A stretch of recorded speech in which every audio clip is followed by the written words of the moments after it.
We're deploying troops and building formations. That's right, it's Gunkimono from Renegade Game Studios. This tile-laying strategy game pits 2 to 5 daimyo against one another in an army building competition for honor and glory. Throughout the game, players will place tiles on the game board. Each tile has one or more type of troop. If multiple types of the same troop are orthogonally adjacent, they will create a formation, which is used to score points. Points include honor, used to advance up the honor track and gain additional benefits, and victory, the main scoring mechanism of Gunkimono. By the end of the game, the daimyo with the most victory points wins. Setup begins with the game board placed center. Shuffle the war banner tiles within the 3 types, dragon, crane, and lotus. Depending on the number of players in the game, find the row on the honor track that corresponds to your group and place one of each tile on each space in the row. The order of tiles should be lotus, then crane, and finally dragon on top. Quick note, 2-player games don't utilize the lotus tiles. Next, each player chooses a color and takes the matching daimyo tile, places a daimyo figure at the 0 space on the victory point track, and 1 honor marker on each row of the honor track. Additionally, place 1 stronghold on each of these stronghold spaces, matching your player count. Each player is given 5 small army tiles, 1 of each type of troop. You got your infantry, your samurai, your cavalry, spearmen, and archer. I'd definitely be a samurai. Next, shuffle the large army tiles, these are the double panel tiles, and create a number of face-down stacks. If you're playing with only 3 players, remove 10 of these tiles at random, and if you're playing with only 2, remove 20 tiles. Today, we're setting up for a 5-player game. Now we remove 5 large army tiles from the stacks and shuffle them in with the end of game tile. This is the end of game stack, and it gets the cover tile placed on top. Set it aside for now. Then draw 3 large army tiles and place them in a face-up row near the stacks. Each player is then dealt 3 large army tiles face down to create their starting hand. The small army tiles they already received stay face up and are known as the player's reserve. Finally, give the player who has most recently been to Japan the start player sword. If you're playing in Japan, I guess you give it to the player who last visited Renegade Game Studios in San Diego. Gameplay occurs in turns, beginning with the start player.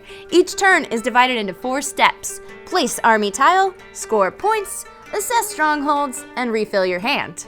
In the place army tile phase, a player chooses either 1 large army tile from their hand or a small army tile from their reserve and places it face up in the battlefield.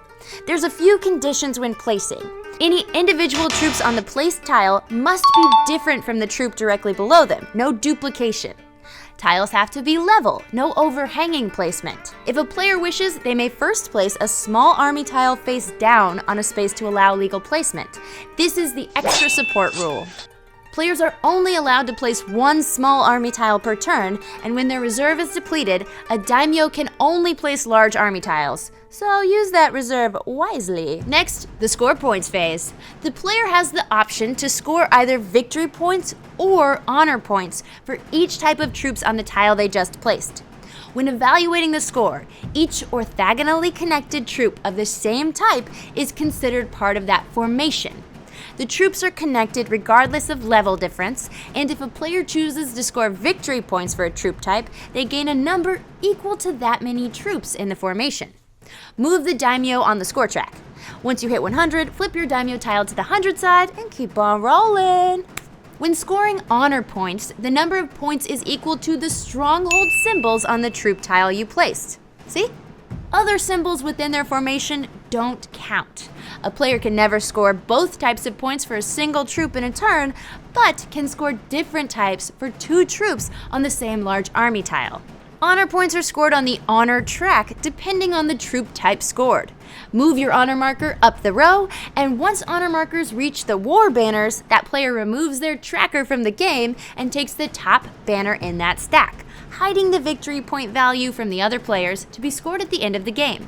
Dragon tiles are worth the most, crane the second most, and lotus third. Additionally, as soon as all 5 of a player's honor markers reach or pass a row with their stronghold, they may immediately build that stronghold on the board, but only 1 per turn. Strongholds may be placed on any single troop on the battlefield, provided that troop isn't part of a formation that already contains another player's stronghold. The formation of the stronghold is now under that player's control, providing bonus points in the next phase. Other players may still play tiles into this formation, but no one, even the stronghold's owner, can score victory points for joining that formation, only honor.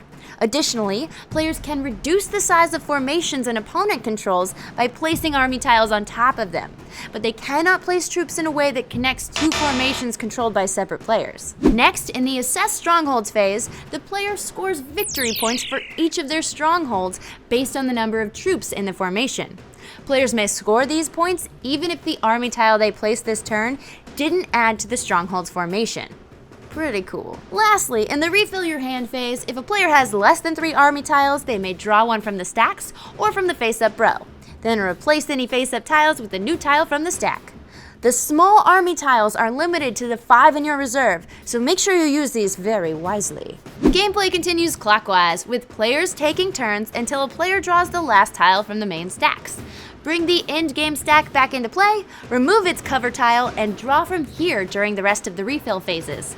Once the end of game tile is drawn, play will continue until the last player in the turn order has had a chance to finish their turn.